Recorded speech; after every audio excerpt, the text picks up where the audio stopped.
Baik, kembali lagi dengan saya. Jadi saya akan memberikan contoh kustomisasi perangkat lunak yang terakhir. Apabila tadi di video sebelumnya saya membuat toolbox, maka di sini saya membuat add-in. Nah, apa perbedaan add-in dengan toolbox? Dikutip dari situs Artis Desktop, toolbox adalah kumpulan alat geoprocessing yang disimpan dalam satu file atau folder. Sementara itu, eh, toolbox tadi dibangun dengan berisi script, kode, atau model yang dapat dieksekusi untuk menjelaskan operasi geoprocessing tertentu. Dan biasanya dibuat menggunakan bahasa pemrograman Python atau model builder yang ada dalam ArcGIS Desktop.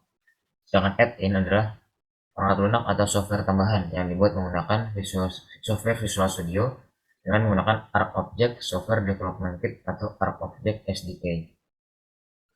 Jadi perbedaan utama dari toolbox dan add-in adalah cara mereka dibangun. Kemudian add-in yang saya buat kali ini menggunakan bahasa C#, tidak dengan bahasa Python seperti dua contoh sebelumnya. Kali ini saya akan langsung eh, mendemokan cara cara kerja dari add-in ini. Jadi add-in yang saya buat ini adalah add-in untuk mendapatkan informasi dari data atribut yang ada di data atribut milik fitur kelas yang ada di table of content. Jadi sudah ada tombol kecil, jadi saya tekan tombol ini. Nah, ini dia. Ini adalah antarmuka dari add-in yang dibuat. Sini ada layer. Misalnya saya mau layer danau, mau mendapatkan data danau, dan di field sini adalah kolom-kolom yang ada di tabel atribut data danau AR ini. Jadi kira-kira begitu cara kerja dari add-in untuk mendapatkan informasi dari data table of contents ini. Saya lihat apabila kita buka tabel atribut dari danau, data ID, shape, dan lain-lain. Itu kira-kira, dan setelah ini saya akan jelaskan sedikit kode-kode untuk menyusun add-in menggunakan C#. Nah, add-in ini saya desain menggunakan Visual Studio Community. Dan ini adalah desain dari antarmukanya atau GUI dari add-in yang bisa dilihat sebelumnya. Ini ada label, combo box, dan button.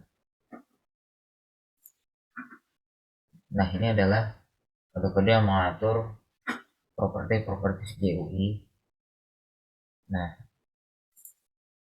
isi sistem ini adalah sistem, artinya menggunakan sistem .NET Framework yang sangat penting untuk membangun add-in menggunakan C#. Kemudian blok kode ini adalah yang mengatur tampil tidaknya add-in di dalam ArcMap. Nah, jadi tampilnya add-in seperti ini diatur oleh kode ini. Jadi itu untuk antarmuka. Kemudian ini adalah kode yang mengatur metode-metode add-in.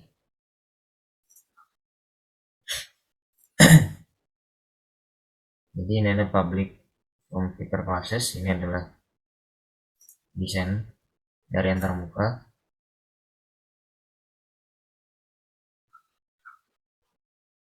Kemudian ada tanda kurung, ini adalah untuk dalam bahasa C# artinya adalah membuka kelas atau menutup kelas.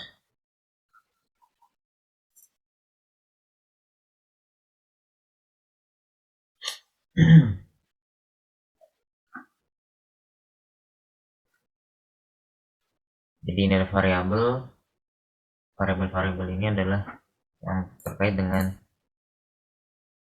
aplikasi Windows ya, atau add-in yang dibuat.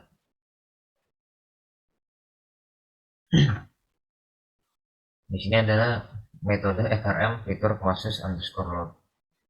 Ini adalah metode yang akan terpanggil apabila add-in atau form ini dimuat di dalam ArcMap. Misalnya di dalamnya ada lagi metode getMap from ArcMap.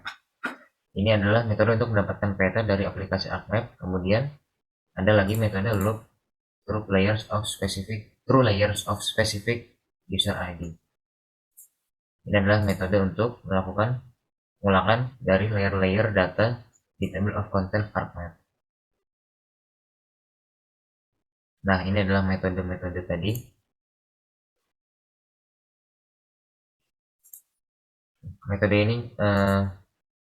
Dua metode ini dapat disimpan atau dibungkus dalam satu snippet. Nah, snippet ini adalah kumpulan-kumpulan kode dari ArcGIS untuk membantu proses-proses analisis geoprocessing tertentu. Nah, kemudian ada private word metode close click. Ini adalah metode yang akan dijalankan apabila ada tombol close ini ditekan. Maka apabila tombol close tersebut ditekan, add-in akan tertutup. Kemudian ada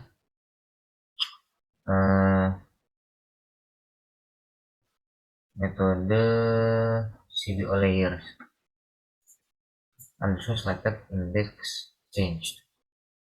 Metode ini dipanggil ketika pilihan dalam combo box CBO layers, combo box yang bernama CBO layers diubah atau berubah.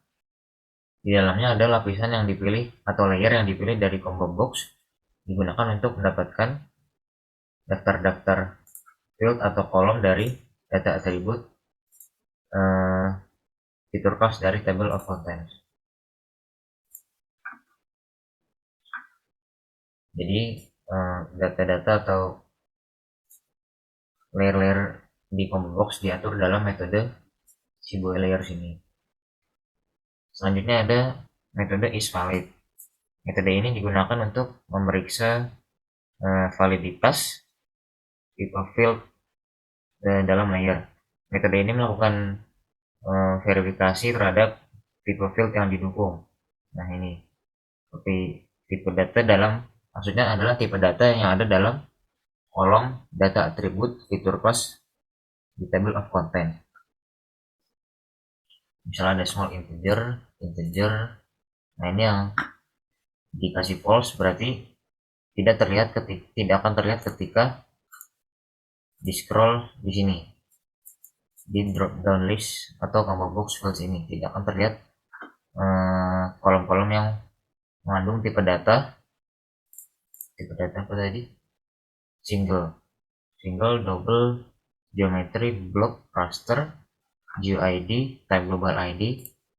Nah, itu tidak akan muncul di sini drop down list combo box fields.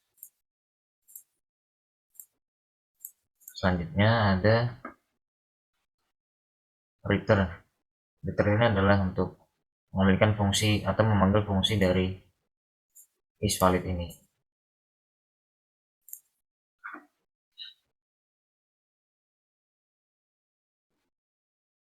Mungkin sekian. Oh iya, add-in tambahan ini adalah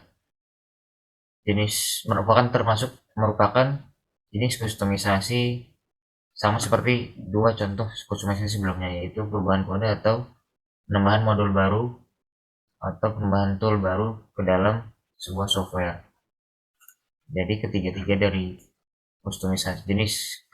kustomisasi perangkat lunak yang saya sampaikan adalah sama jenisnya.